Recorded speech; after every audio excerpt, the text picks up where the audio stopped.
உங்ககிட்ட ஒரு கொஷினோட தான் நான் இன்றைக்கி எபிசோட ஸ்டார்ட் பண்ண போகிறேன். நீங்கள் அதுக்கு நல்லா யோசித்து ஹானஸ்ட்டாக ஆன்சர் பண்ணுங்கள், ஓகேவா?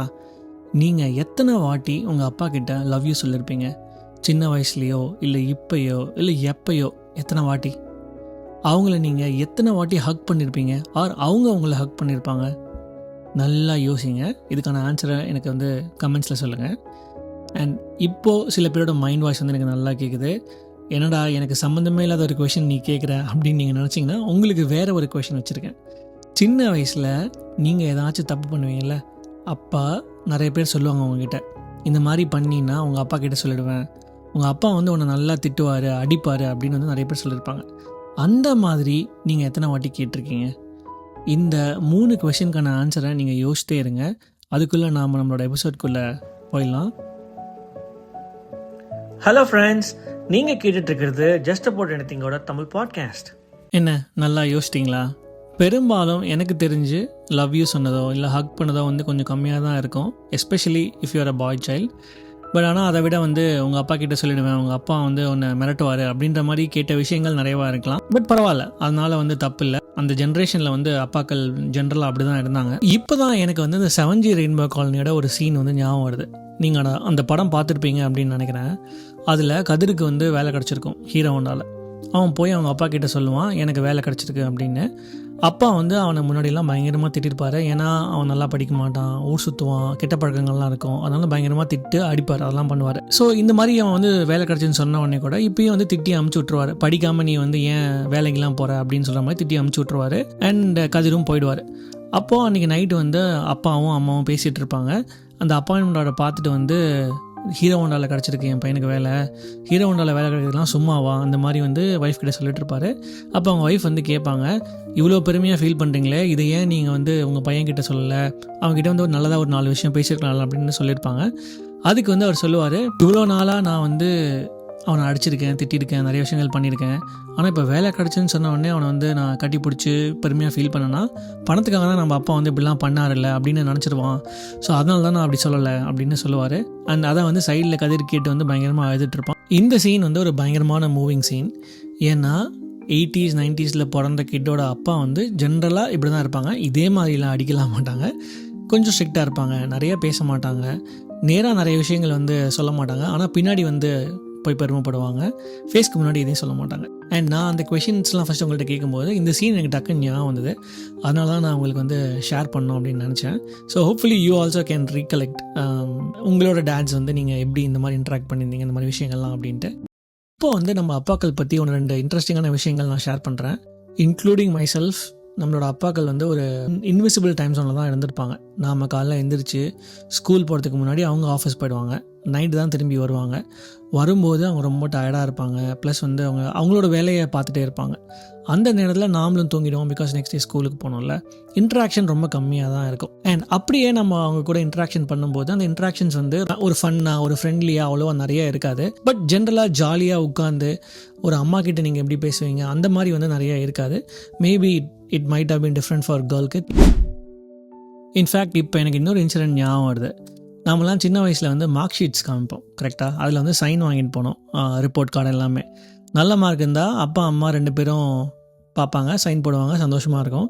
கம்மியான மார்க் வந்தால் ஜென்ரலாக பசங்க பண்ணுற விஷயம் என்னென்னா அம்மா கிட்டே போய் காமிச்சிட்டு சைனை வாங்கிட்டு ஏமாற்றிட்டு வந்துடுவாங்க. ஸோ அந்த மாதிரி ஒரு நாள் நான் என்னோடய மார்க் ஷீட் எங்கள் அம்மா கிட்டே காமிச்சேன். ஹிந்தியில் ஏதோ மார்க் கொஞ்சம் கம்மியாகிடுச்சு அப்படின்னு நினைக்கிறேன். அப்போ அம்மா ஏதோ ஒரு ரீசனால அப்பா கிட்டே போய் காமிச்சிரு அப்படின்னு சொன்னாங்க. அண்ட் நான் போய் அப்பா கிட்ட காமிச்சேன். அவங்க ஏதோ ஒரு கொஷின் கேட்டாங்க, அதுக்கு நான் என்னமோ ஒரு ஆட்டிடியூடாக பதில் சொல்லியிருக்கேன்னு நினைக்கிறேன். லெஃப்ட்லேயே ஒரு அறை விட்டாங்க, பிளார்னு அப்படின்னு, செம்ம அடி, அது மறக்கவே மாட்டேன். அண்ட் அதுதான் நான் ஃபஸ்ட்டு வாங்கின அடி, ஐ திங்க் அதுதான் கடைசி வாங்கின அடியும் கூட. அதுக்கப்புறம் நான் அடி வாங்கினதில்லை. ஸோ அது பயங்கரமான ஒரு ஞாபகமாக இருக்குது. அண்ட் அந்த மாதிரி நீங்கள் சின்ன வயசில் உங்கள் அப்பா கிட்டே ஏதாவது அடி வாங்கியிருக்கீங்களா ஆர் திட்டு வாங்கியிருக்கீங்களா? அது இருந்தால் எனக்கு கமெண்ட்ஸில் ஷேர் பண்ணுங்கள். அண்ட் இன்னொரு காமன் விஷயம், நம்மளுக்கு ஏதாவது வேணும்னா நாம் அதை ஜென்ரலாக அம்மா மூலியமாக தான் போவோம், ரைட்? டேரெக்டாக அப்பா கிட்ட போய் கேட்க மாட்டோம். அம்மா கிட்ட ஃபஸ்ட்டு பெர்மிஷன் வாங்கிடுவோம், அதுக்கப்புறம் அது வழியாக அம்மா கிட்ட போவோம். ஃபார் எக்ஸாம்பிள் நைட் ஒரு படத்துக்கு போனோம், லேட் நைட் அப்படின்னா அம்மா கிட்ட சொல்லுவோம், அண்ட் அம்மா அப்பா கிட்ட கம்யூனிகேட் பண்ணுவாங்க. ஸோ அம்மா நமக்குலாம் ஒரு டிரான்ஸ்லேட்டர் மாதிரி. அவங்க நிறைய விஷயங்கள் சொல்லுவாங்க.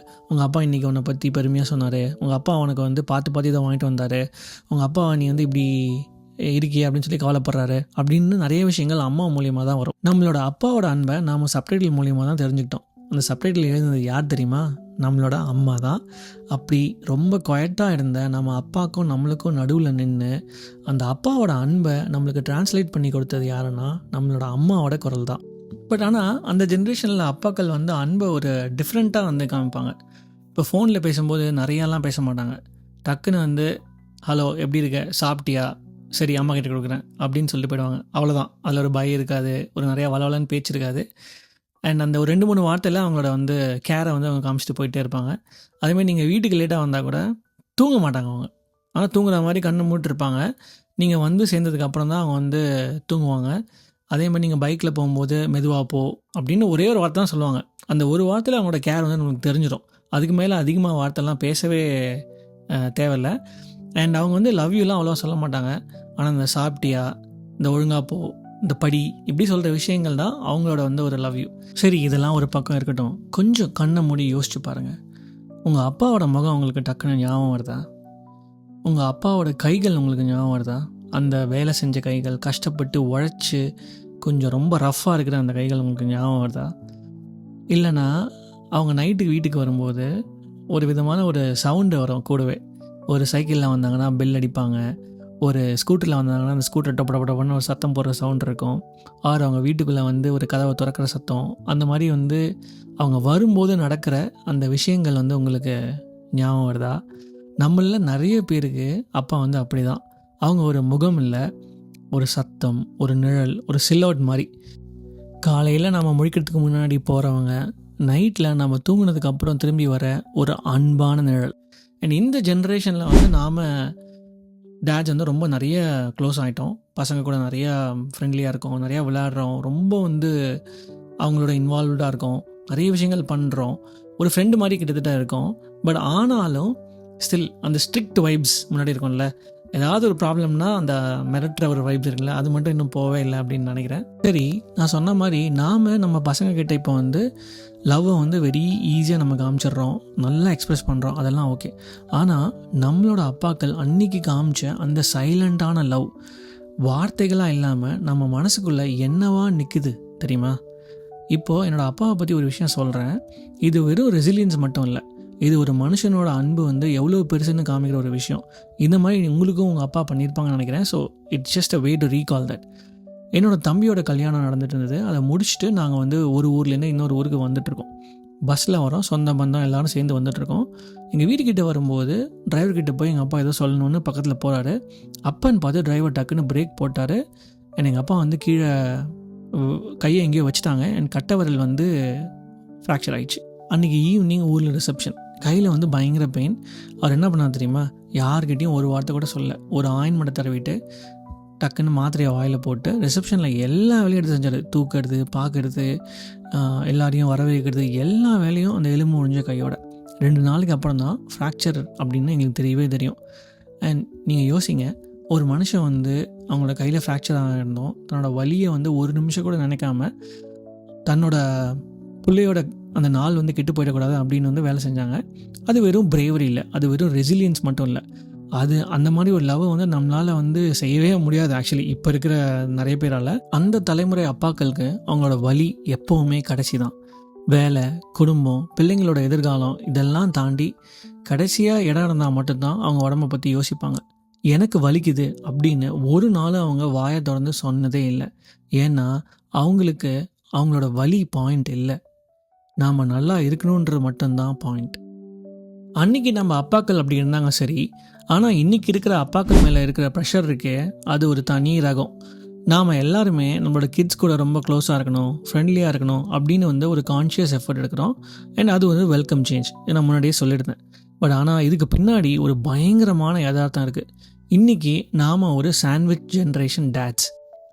ஒரு பக்கம் பார்த்தா அன்றைக்கி நம்ம அப்பாக்கள் செஞ்ச எல்லா தியாகத்தையும் நாமளும் செய்யணும். ஆஃபீஸ் ப்ரெஷர், பணம் எல்லாமே அப்படியே தான் இருக்குது. இன்னொரு பக்கம் அவங்க கொடுக்காத அந்த எமோஷ்னல் ப்ரெசன்ஸை நாம் நம்ம பசங்களுக்கு எக்ஸ்ட்ராவாக கொடுக்கணும்.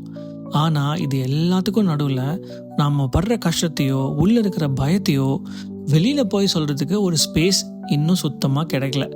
ஆம்பளைங்க அழக்கூடாது, அப்பா ஸ்ட்ராங்காக தான் இருக்கணும், அந்த மாதிரி கிளீஷேக்கள் இன்னும் நம்மளை சுற்றி நிறைய ஓடிட்டே தான் இருக்குது.